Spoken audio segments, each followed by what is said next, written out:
Olá, estamos de volta com mais um programa no Alto do Salto. Hoje nós temos a presença da querida Ionice Lourenço, dona do Espaço Terapêutico Viva Bem. Ionice, se apresente para a gente, fala dos seus projetos, do que você faz na clínica, qual é a sua qualificação, explica para a gente. Olá pessoal, bom dia. Eu sou Ionice Lourenço, psicóloga, neuropsicóloga, sou terapeuta cognitivo comportamental. Hoje eu sou cofundadora do Espaço Terapêutico Viva Bem, né? Eu idealizei esse espaço. Hoje a gente faz mais de 6.000 atendimentos ao mês. Grande parte desses atendimentos são de psicologia. Certo. E o que você tem de mais na clínica? Mulheres, crianças, homens? A Qual é o gente tem perfil? uma variedade, né? Até porque nós temos várias especialidades médicas. Na psicologia, a gente tem muito mais crianças, mulheres do que homens, né? E na psiquiatria a gente tem uma diversidade, nas outras especialidades também, que a gente tem acupuntura, psicopedagogia, dermatologia, pediatria. Quais são os problemas que eles apresentam mais, os adolescentes? Me interessa muito os adolescentes. Hoje a gente está tendo uma gama de adolescentes muito intolerantes à frustração, né? Então, a gente tem tido bastante adolescentes com esta demanda e casos de automutilação também. É um outro fator agravante também que nós temos no consultório sobre a ideação suicida. Quando eles vêm com esse diagnóstico, né, ou com essa vontade de morrer, como é que é feito esse acompanhamento deles? A clínica do atendimento à pessoa com ideação suicida, ela é uma clínica diferenciada, né? Você tem todo um trabalho que você tem que fazer para você identificar a intencionalidade e se o ato de verdade ele tem planos para executar este ato, né? O que acontece? A gente tem uma impressão incorreta, né? De que você não deve perguntar se a pessoa quer ou não tirar a sua vida. E nós que trabalhamos com a prevenção do suicídio, nós entendemos que o perguntar ele é muito necessário. Então a gente pergunta para a criança, para o adulto, para o adolescente, se ele tem na verdade esta intenção. Se ele disser que sim, a gente vai avaliar se de fato ele tem planos, qual é a gravidade deste ato.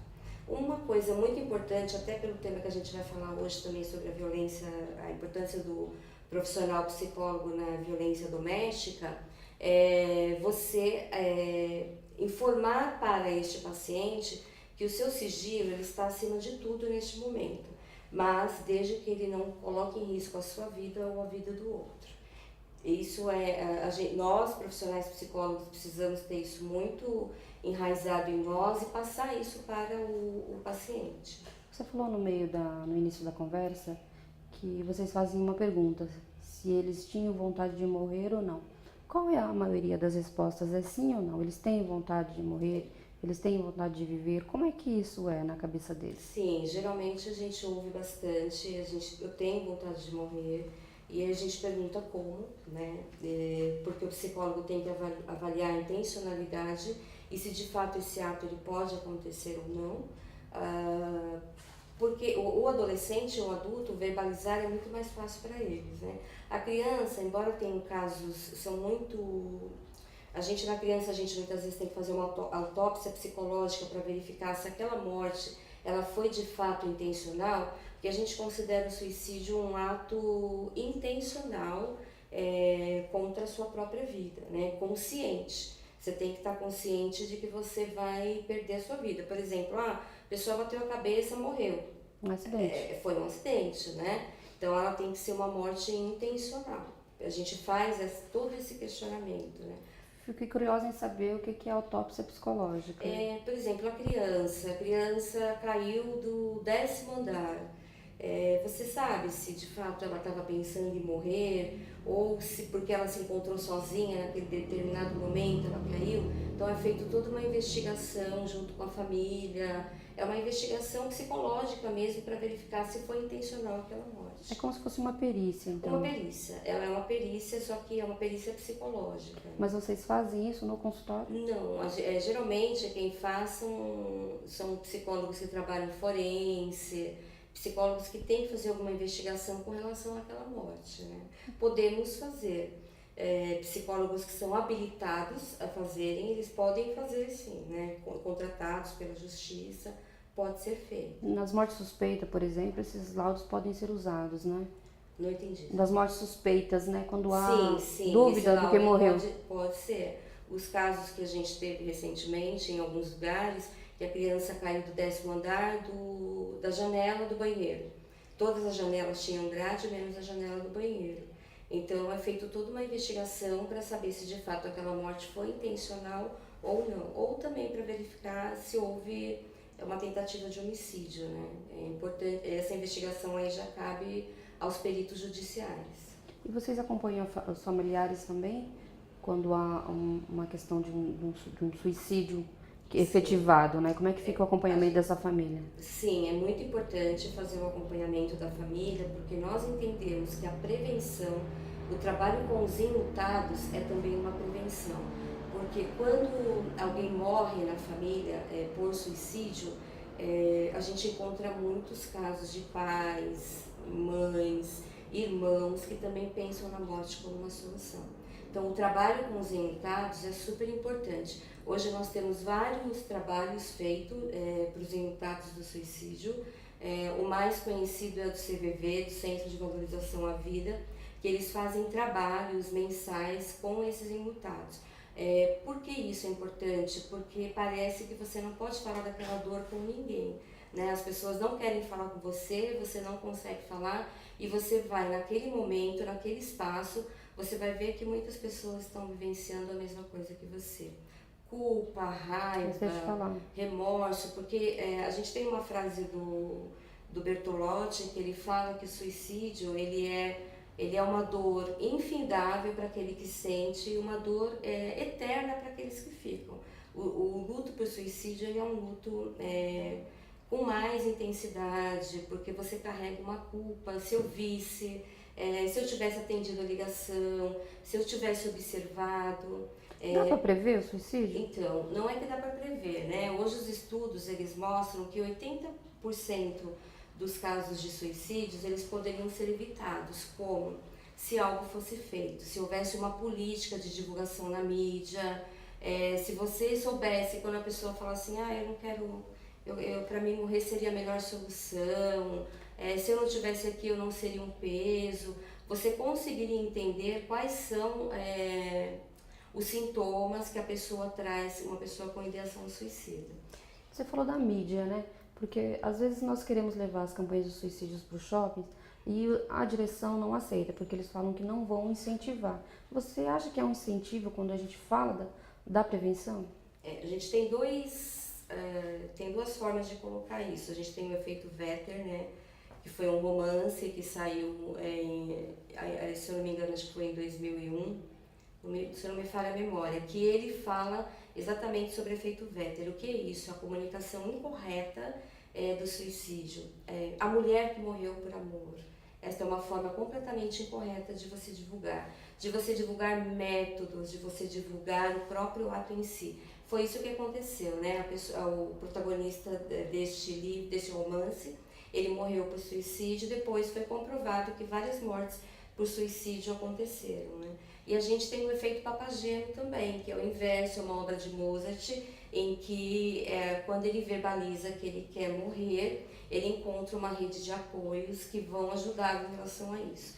Então a mídia hoje ela pode divulgar sim, mas ela pode divulgar campanhas de prevenção dos sintomas, como identificar uma pessoa com ideação suicida, né? Porque 80% das pessoas elas vão de alguma forma verbalizar. 20% a 10% a gente verifica que não há mesmo.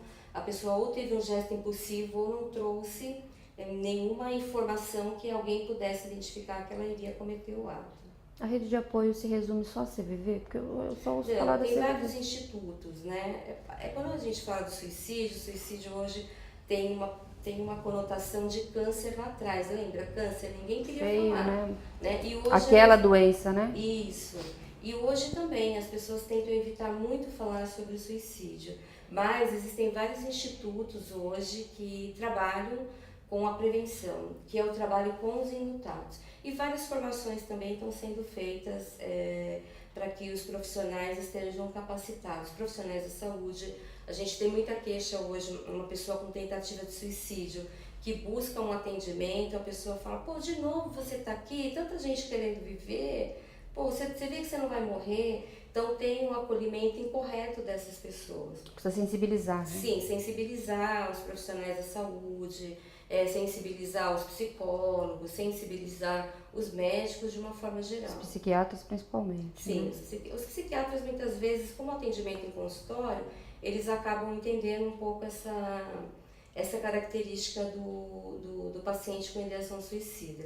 O muito importante para a gente seria levar isso para as redes públicas, para os hospitais, para os enfermeiros que acolhem essa pessoa com ideação suicida. Porque grande parte das pessoas que tentam tirar a sua vida, na verdade elas não gostariam de tirar a sua vida, elas gostariam de ter uma possibilidade de viver e de libertar a sua dor, porque é uma dor insuportável, né? O Bertolotti fala isso, que é uma dor insuportável para quem vive e uma dor infindável para quem fica. Então, essas pessoas precisam de acolhimento. Eu concordo com você plenamente. Você estava falando, lá no comecinho você falou da violência, né, contra a mulher.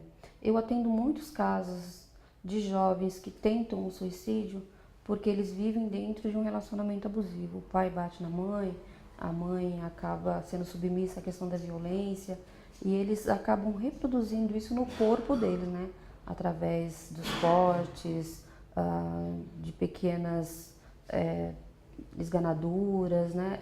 Como é que você trata isso dentro do seu consultório? Porque envolve a família e envolve o adolescente, sim, né? O que é importante hoje, isso tem que ser muito claro para o psicólogo também que atende, você tem que fazer o atendimento a esta criança com a família, né? É muito importante o papel da família. E toda vez que eu vejo uma criança em situação vulnerável, de estupro, de violência doméstica, nós temos que notificar, né? E nos casos de violência contra a mulher também. Tem 2 tipos de notificação, que é a notificação compulsória, é obrigatório. Qualquer caso de violência doméstica que você comunique à vigilância epidemiológica da sua cidade. E a notificação externa é uma notificação que ela pode acontecer com a permissão do paciente ou sem a permissão do paciente. Por quê? Isso é uma quebra de sigilo. Mas é uma quebra de sigilo que você está fazendo porque aquela vítima ela está correndo risco de morte, né? E a mesma coisa o suicídio. Quando a gente atende um paciente com ideação suicida, que você avalia a gravidade, a intencionalidade do ato, que você verifica de fato que aquela pessoa ela vai realmente cometer o ato, você tem que avisá-la que o seu sigilo ele está acima de qualquer coisa, menos se você coloca em risco a sua vida e a vida do outro. Então a gente tem que fazer uma comunicação externa. Nos casos de ideação suicida a gente chama a família, a pessoa mais próxima para observar essa pessoa. Pessoa que teve uma tentativa anterior e ela verbaliza que ela quer ter uma outra tentativa, você tem que ficar perto dessa pessoa até ela sair daquela rede que está colocando ela naquele momento de querer tirar a sua própria vida, né? É o ciclo da violência. Uma coisa muito importante também no suicídio, nem toda pessoa que tem depressão vai tentar tirar a sua vida, mas grande parte das pessoas que tiram a sua vida, elas têm depressão, né? E a gente tem que entender que a depressão, ela tem tratamento, né? Ela tem tratamento médico, tem tratamento psicoterápico, então o importante é você buscar ajuda. Quais são os sinais? Muitas vezes a pessoa verbaliza, ela é uma tristeza profunda, também fico no quarto direto, eu verbalizo que você viveria melhor sem mim, que eu sou um peso. Então tem várias coisas que eles verbalizam que você pode já ficar em alerta, que você tem que tomar cuidado, ter um cuidado maior com a pessoa, ficar com ela, né? Principalmente se ela teve uma tentativa anterior, que ela fala que ela vai tentar novamente. Porque muitos pais hoje, quando você ouve no trabalho com os enlutados, eles falam exatamente isso. Se eu tivesse ouvido, ele falou para mim, isso não é culpa de ninguém, tá? O suicídio ele não tem uma causa única, ele é plural, ele tem várias causas. Às vezes aquela briga que aconteceu com você foi a gota d'água para a pessoa ter o ato, né? de tentar tirar a sua vida, mas não existe uma causa única. Mas o que você pode fazer hoje é ficar bastante alerta. Tanto a pessoa verbalizando ou ela mostrando sintomas também, um comportamento depressivo, falas. Uma outra coisa também em adultos, quando a pessoa começa a querer deixar tudo em ordem, eu vou fazer um testamento para colocar quem são as pessoas, quem é a pessoa que vai movimentar aquela conta, eu já vou começar, eu quero deixar tudo em ordem para minha morte. As pessoas precisam começar a verificar isso também. E quando a pessoa tem uma ideação, eu tento tirar a minha vida, ou eu tenho uma ideação suicida, a gente chama também de um momento de falsa calmaria, que parece que está tudo bem, a pessoa foi lá, fez escova no cabelo, pintou a unha, mas isso é uma falsa calmaria. É para dar uma disfarçada, para não chamar atenção. Porque talvez eu quero morrer, na hora que eu morrer, eu quero estar bem. Então é um sinal de alerta também, que você tem que ficar alerta se ela tiver uma melhora repentina, para você acompanhar também essas pessoas. Eu vi num evento que você organizou de um adolescente do interior de São Paulo, que ele chegou em casa, jantou, ficou com os irmãos, e quando os pais dormiram, ele cometeu suicídio. Né? Eu acho que também foi exatamente isso, para não chamar atenção, né? Sim, muitas vezes isso pode acontecer. E também, às vezes, as pessoas que são enlutadas pelo suicídio não gostam muito que as pessoas falem que 80% dos casos poderiam ser evitados, mas o que todos eles precisam entender é que não existe culpa de ninguém. O que acontece hoje é que não existe uma divulgação em massa. Você sabe hoje os sintomas da gripe, você sabe os sintomas hoje de uma doença médica. A gente considera a depressão o câncer da alma, né? Quando tira a tua vontade de viver, mas não existe divulgações dos sinais, de como pode acontecer esta prevenção, né? E o profissional que atende também, ele tem que ter uma escuta diferenciada, ele tem que ter um trabalho diferenciado. A mesma coisa dos psicólogos que atendem hoje os casos de violência doméstica, né? Nós, enquanto profissionais... especialistas, né? Nós somos profissionais psicólogos, nós temos uma abordagem terapêutica.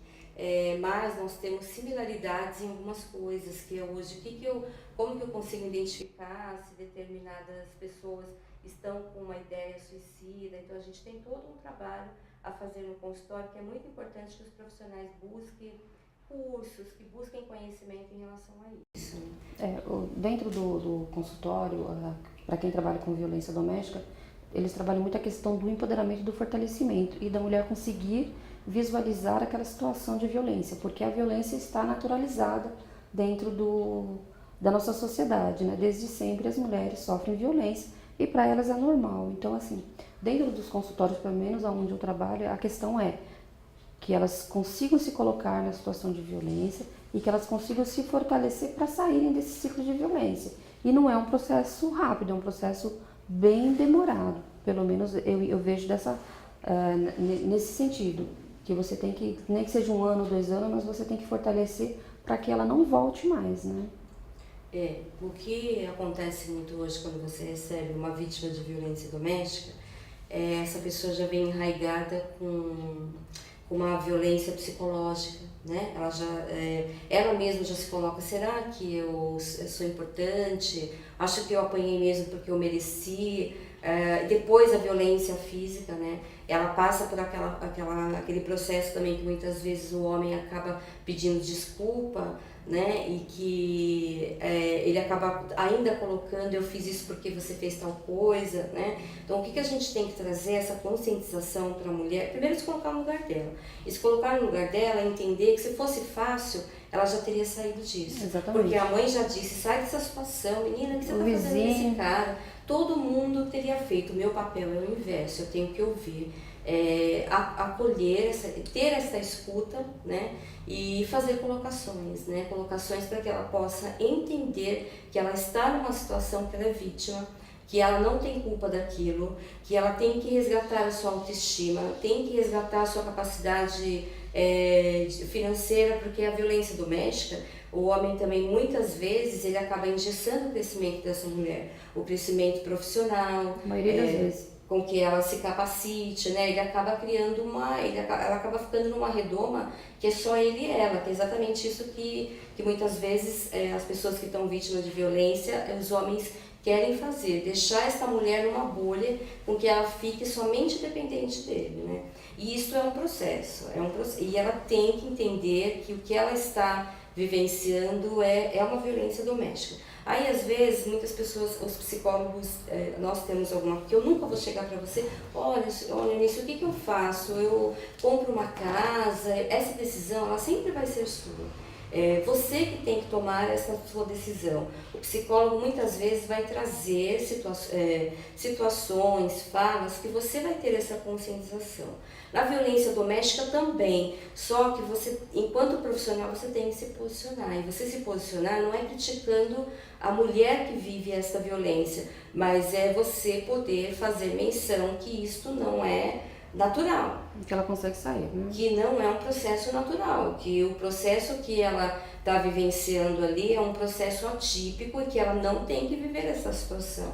Mas também ela tem que trazer essa compreensão, porque é exatamente isso que você disse, que é o trabalho que você faz, né? Que é você levar essa mulher a compreender que ela é uma vítima da situação. Tem várias formas de violência contra a mulher. A física, a psicológica, a patrimonial, a sexual. Mas eu acho que a psicológica é a pior de todas e é a que menos aparece, porque há uma subnotificação muito grande da violência psicológica. Inclusive, até para fazer boletim de ocorrência, a gente encontra alguns obstáculos para lavrar o boletim e trazer no boletim que ela está sofrendo violência psicológica. Eu acho que a gente precisa trabalhar mais políticas públicas de conscientização com relação à violência psicológica e como ela desencadeia todas as outras, né? Porque se ela não consegue sair da violência psicológica, ela dificilmente vai conseguir sair da violência física também, né? Então, eu penso que o país está muito carente de políticas públicas para as mulheres de enfrentamento à violência, mas principalmente desse acolhimento na questão da violência psicológica. Ou você discorda?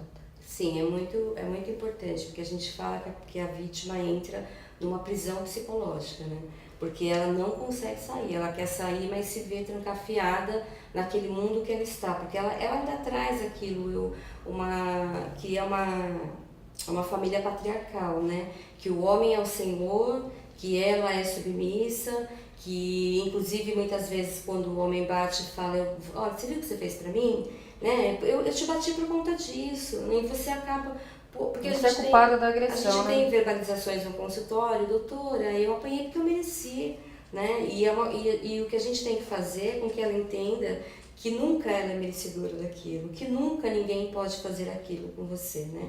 Que o que você está vivenciando é uma alienação do qual você fez parte ali com aquele seu casamento.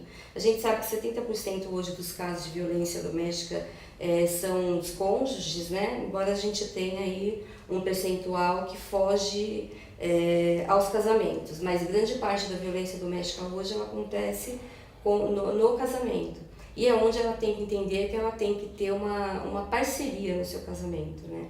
Tem que ser uma participação mútua, que você não pode ter uma pessoa a todo momento criticando aquilo que você faz, agindo com você como se você fosse de fato submissa, que você incapaz, né? Muitas vezes incapaz, porque é assim que a pessoa sai da situação de violência, ela se sai incapaz, ela não consegue sozinha muitas vezes. Por isso que é importante a rede de apoio, essa rede de acolhimento que vocês fazem, o acolhimento jurídico, o acolhimento emocional e dar uma possibilidade com que ela entenda que ela pode também conseguir se sustentar sem aquela pessoa, ou que ela também possa conseguir, se tiver filhos, né, com que ela possa receber pensões e que ela possa subsistir fora daquele casamento. Não é fácil. Romper o ciclo de violência é muito difícil. Nós temos lá nos atendimentos mulheres que fazem terapia, se separam, elas acabam voltando. Elas têm uma ligação muito forte com o agressor e é uma dependência emocional, né? Essa dependência emocional, ela mobiliza toda a família, porque os filhos também ficam presos nessa questão do pai dominar a mãe e a mãe ser dominada. Eles têm muita dificuldade em romper tudo isso, né? Nós estamos desenvolvendo lá na coordenadoria um projeto que nós denominamos Reféns da Violência, que nós atendemos a mulher vítima de violência, nós também estamos colocando as crianças em atendimento, em acolhimento, né? Partiu do quê? De alguns adolescentes que tinham ideação suicida. Então, acho que assim, é muito difícil que haja esses espaços em todos os municípios, que tem essa rede de apoio, né? Taboão tem, felizmente Taboão tem. Você falou lá na frente da notificação de violência, nós temos em Taboão da Serra também a notificação de violência simplificada. Então, toda e qualquer mulher que passe na rede pública de saúde, ou no pronto atendimento, ou numa unidade básica de saúde, mesmo que ela não queira e mesmo que ela diga que não está sofrendo violência, mas se o médico sente que ela está numa violência psicológica ou numa violência física mesmo, porque às vezes elas estão machucadas, mas elas dizem que caiu, que escorregaram, o médico imediatamente notifica o núcleo de violência do município e o núcleo aciona a coordenadoria ou a mim pessoalmente, né? Nós ajudamos muitas mulheres nessa situação de violência a romper esse ciclo, mas não são todos os municípios que têm. E a gente briga muito, nós temos uma política pública de Estado de aumentar esses organismos de proteção.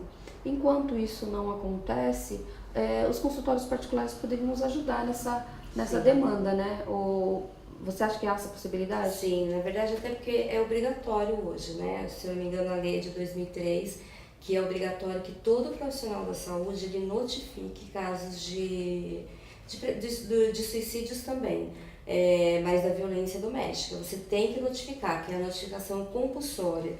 A mulher sofreu violência, você tem que fazer a notificação. Por que isso? Para que políticas públicas possam ser criadas para a prevenção. O que falta muito isso, talvez, é essa divulgação, com que as clínicas particulares possam saber disso, né? E a notificação que eu te falei também, que é a notificação externa, que é quando, principalmente se tiver criança, né? Não é só a mulher que está sofrendo violência, mas a criança também está sofrendo violência psicológica e sexual ou a violência física, você tem que fazer a notificação. Primeiro você tenta fazer com a autorização da vítima, mas essa notificação ela pode acontecer sem a autorização da vítima também, porque você tem que tirar aquela criança daquela situação vulnerável. Até porque o ECA, ele prevê Sim. que a criança não fica exposta a nenhum tipo de violência. Há uma previsão legal isso através do ECA. Nosso tempo está acabando, mas eu queria te perguntar uma coisa. Aumentaram muito as mortes de crianças por suicídio. O que você tem para falar para a gente? A gente tem um mito que muitas vezes as crianças elas não pensam no suicídio. A gente tem visto crianças com menos de 10 anos hoje. Na verdade, é o que eu te disse da autópsia psicológica, que a gente tem que ter a certeza se de fato a criança teria a intenção de se matar. O que acontece hoje, todos os números vêm crescendo, né? Vem crescendo os números de mulheres que perdem a vida por suicídio. A estatística que a gente tinha é que os homens, as mulheres tentam 4 vezes mais que os homens. E os homens consumam o ato 3 vezes mais que as mulheres. Então, os homens então hoje ser homem é um fator agravante, já é um fator de risco, porque os homens tentam de uma forma mais letal, a efetividade deles ela é mais concreta. Só que com tudo que vem acontecendo hoje com as mulheres também têm tentado mais e têm também conseguido efetivar o ato, né? E o número de crianças também vem aumentando, mas é aquilo que a gente também sempre tem que avaliar se houve ou não a intencionalidade da criança. E adolescentes também. O adolescente hoje no mundo é a segunda maior causa de morte violenta é o suicídio. Olha que agravante, né? Ele mata muito mais do que o HIV, ele mata muito mais do que muitas doenças. Fala muito menos. E no Brasil é a 4ª maior causa de morte, é o suicídio. Então a gente precisa urgente com que algo seja feito, com que mais pessoas hoje possam propagar os sintomas, o que pode ser feito para que a gente consiga diminuir este episódio tão sério, né, que é o suicídio. Eu faço um paralelo na questão da violência doméstica. Sim. Também, que eu sempre sou questionada. Aumentar os casos de violência contra a mulher ou as mulheres estão falando mais? Eu acho que hoje, por conta até de uma exposição a mais na mídia, as mulheres falam mais. Elas têm mais coragem, as delegacias estão acolhendo mais a mulher em situação de violência. Então eu acho que aumentaram os casos porque elas também estão falando mais. Eu penso que com suicídio também se fala mais hoje, né? E outra coisa assim com relação à violência doméstica, embora já haja um construto social da sociedade, da família patriarcal, a gente vem quebrando um pouquinho, aos poucos também, aquela coisa que roupa suja se lava em casa, né? Que briga de marido e mulher, ninguém mete a colher, que não é verdade, a gente tem que meter a colher, a gente tem que, muitas vezes, também denunciar. Então, eu acho que isso também tem feito com que os casos tenham aumentado. Eu acho que a sociedade está mudando. A sociedade está mudando, a sociedade está se conscientizando do embora aos papel. Poucos, né? A sociedade vem tendo mais essa conscientização. Nosso tempo acabou, foi um prazer ter você aqui. Espero que volte mais vezes. É um assunto muito interessante e importante de se falar. Sim. Eu acho que você consegue fazer uma explanação aí do seu trabalho em 20 segundos? Não, assim, eu estou super feliz de estar aqui. Uma coisa super importante que eu queria colocar é o que eu disse sobre a notificação compulsória e a notificação externa. Notifiquem os casos, né? Você que atende numa clínica particular, eu tenho uma clínica que atende mais de 4.000 pessoas, então a gente tenta fazer essa notificação porque é necessário que políticas públicas possam ser criadas. E a política pública ela só vai ser criada se a gente tiver dados para isso. Eu te agradeço, Sueli, muito obrigada por participar do seu programa. Eu que agradeço. A gente até uma próxima. Foi um prazer ter vocês aqui com a gente. Agradeço muito ao Espaço Terapêutico Viva Bem por nos ceder sempre ótimos profissionais. Até uma próxima.